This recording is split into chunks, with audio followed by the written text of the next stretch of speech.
Well, better late than never, right? That's what I would say. How's it going, everyone? It's your boy here, Apollo from Down, Down, Up, Up, and it is time for my NXT TakeOver War Games 2 predictions. Now, apologies for the lateness of this video. Been a busy day, as mine usually are these days, and yours probably as well. But if you saw my video yesterday, I did announce that I would be having my predictions videos on time, and here's the first one. Hopefully, I will have the second one, my Survivor Series predictions, up just about the same time this one comes up. I'm planning to record back to back. And again, why do I wait so long to do my predictions? It's because I like waiting as soon as possible to see if they're going to do anything last minute, like more kickoff matches, for example.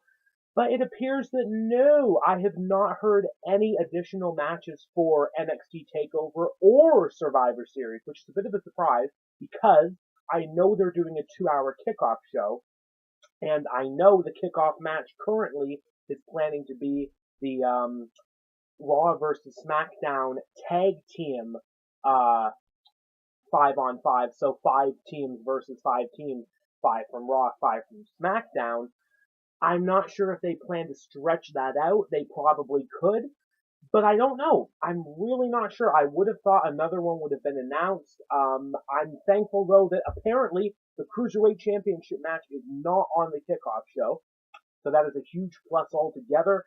I hope they get time, because Murphy and Ali are going to kill it. It's going to be good. I cannot wait to see them do it again. Hopefully, it'll be just as good as some of their other matches. I am putting my standards a bit high on this one because title on the line, guys. Come on, let's try to outdo what you did in 205 a few months ago. Really good no DQ match they had. But enough about WWE. Enough about 205 Live. This video is my predictions for NXT TakeOver War Games. Let's dive right into this now. Clear the throat. This is a first, as far as I'm concerned. We have only 4 matches set for an NXT TakeOver. I don't believe this has ever happened in the past, not that I'm aware of it. It usually was around 6, even 7 when it started. Maybe I'm even higher than that, but when things finally calmed down, it seemed like we were on a 5-match basis. But the reasons due to 4 matches for this takeover are simple. 2 simple reasons I have to say. 1, there's already a War Games match. 2 out of 3 falls with Shayna Baszler and Kairi Sane. Most likely it could be their last match in NXT. They're going to get time. So I fully understand the decision to limit this takeover to 4 matches. I know it's going to be a great show, and it's a bit of a hard one to predict in my opinion. But let's see how this goes. First off, one of the biggest NXT feuds of this year right now that really took the shocking turn.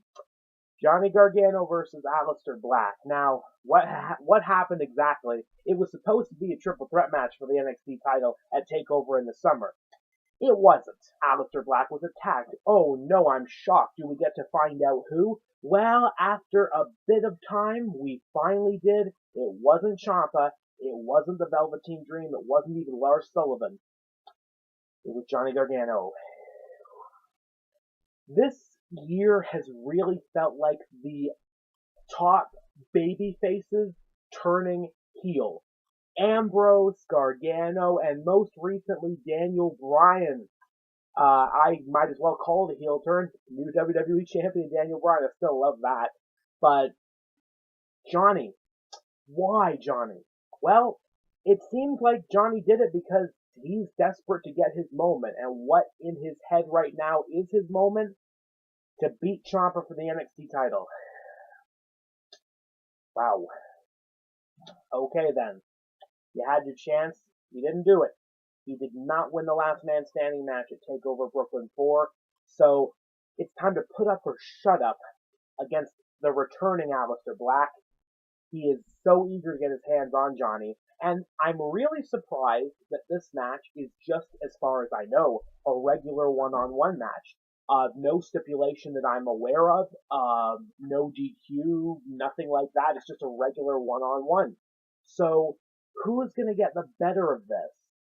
I think the real question we need to ask ourselves is, who needs it more? This is tough, because Alistair Black is undefeated at NXT TakeOvers. Also, Johnny Gargano was the first man to pin Alistair Black on NXT TV in a Fatal 4-Way match, I think at the beginning of the year this year, back when he was feuding with Olmus and Black was feuding with Cole from Undisputed Era. So, who needs it more? Johnny Gargano. Big time. If Johnny is going to solidify this turn, he needs to find a way to beat Black, get out of TakeOver for now, and see if he can have a little bit of a happy ending here. How he's going to win, I'm not too sure. Does someone interfere? Does Candice LeRae get involved in the match? I can see that happening, and Johnny can take advantage of it. At the same time, Black is in such a deranged state right now. I don't know. This one is an incredibly hard match for me to call. I'm going to go with Johnny Gargano. He needs it more, and it just makes more sense. I'm going to leave it at that. We'll see what happens on Saturday. Moving on, the first of 2 title matches for this show. It is a 2 out of 3 falls match, as I previously stated, for the NXT Women's Championship. Shayna Baszler defending against Kairi Sane. They have been fighting for that title basically since August now, where Kairi captured it at TakeOver Brooklyn 4. Shayna Baszler stole it back at Evolution, a match I was really happy to call. Now we have made it here. What happens? Well, this one is a bit more easier for me to predict. I am picking Shayna Baszler to retain the championship. This should be a really good match. Will the other horsewomen interfere on Shayna's behalf? I'm not sure. They don't have to do it, because I feel like this should be the end of everything, and Shayna wins this a bit more decisively. On the other hand, what's the point of bringing them to interfere if all of a sudden they just stop and do nothing and Kairi gets no sort of revenge whatsoever? I don't know. But I'm picking Shayna Baszler. I think Shayna Baszler is keeping the championship. You never know. You never know. Third match of the night, though. NXT Championship. Ooh. This is a match I was really surprised stayed a one-on-one match for the title, because I thought in my head Lars Sullivan was going to find a way to sneak into this. Also, I was thinking it was going to be more of a multi-man and possibly even a War Games match for the NXT Championship. But as the weeks went on, no changes once it was announced. It has stayed. It is happening. Tommaso Ciampa is defending the NXT Championship against the Velveteen Dream.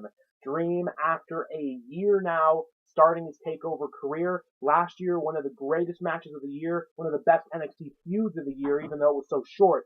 Dream, Black, it lived to the hype. Let's just move a year ahead, and he's fighting Tommaso Ciampa for the NXT Championship. That is pretty sweet. But the question is, does the Dream solidify his moment here? Can he upset Tommaso Ciampa and end the reign of terror? No. Ooh. No. As sad as it is for me to say, I don't see the Dream escaping with that title.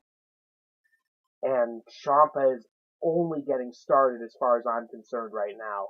So, nope. I hate to be a big downer here, but I cannot go against Ciampa on this show. If Johnny interferes, even if he has any face left in him, his goal, even as a face, as I just said, is to keep Ciampa the champion, because Johnny wants to beat Ciampa for that title. Again, I'd like to mention that I like to refer my predictions for Cultaholic. I am in total agreement with both of them right now, aka Jack King and Sam Driver.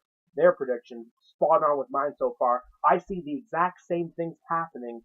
It just makes the most sense, because in NXT they don't book suddenly, they book smart, because they have goals in mind that will just plan out to be awesome. That's NXT. So I see Ciampa keeping the title. Sorry, Dream. He might be going into a program with Sullivan, and I can see without a doubt after this show he is a full-on face. So let's get that out of the way. Now let's talk about War Games. This is a match I'm a bit confused about, honestly, until the end of NXT this week, which I finally got a chance to catch up on. It's going to be the entire Undisputed Era, including the returning Bobby Fish, taking on War Raiders, Ricochet, and Pete Dunne. Except the thing is, I have not really heard good things about Pete Dunne lately. Apparently, he suffered some sort of injury at the end of the NXT taping leading into this show, taking a shot to the leg pretty bad, I think, from Adam Cole, although I could be wrong. But he wasn't getting up. He looked sore. I'm not sure how long ago this show was done before War Games, obviously. I don't know what Dunne's condition is going to be.